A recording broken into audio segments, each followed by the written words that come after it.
جب لوگوں نے نہ مانا تو نوح نے اللہ سے عرض کی کہ پروردگار، میں اپنی قوم کو رات دن بلاتا رہا، لیکن میرے بلانے سے وہ اور زیادہ گریز کرتے رہے۔ جب جب میں نے ان کو بلایا کہ توبہ کریں اور تو ان کو معاف فرمائے، تو انہوں نے اپنے کانوں میں انگلیاں دے لی اور اپنے اوپر کپڑے اوڑھ لیے اور اڑ گئے اور خوب تکبر کرنے لگے۔ پھر میں ان کو بلند آواز سے بھی بلاتا رہا، پھر علانیہ بھی اور رازداری سے بھی سمجھاتا رہا۔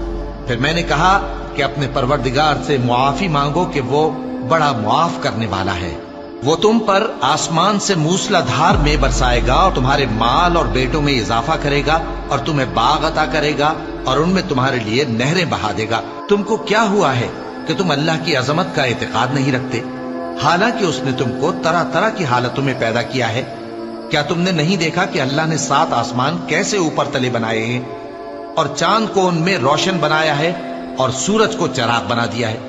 اور اللہ ہی نے تم کو زمین سے ایک خاص طرح سے پیدا کیا ہے، پھر اسی میں تمہیں وہ لوٹا دے گا اور اسی سے تم کو نکال کھڑا کرے گا۔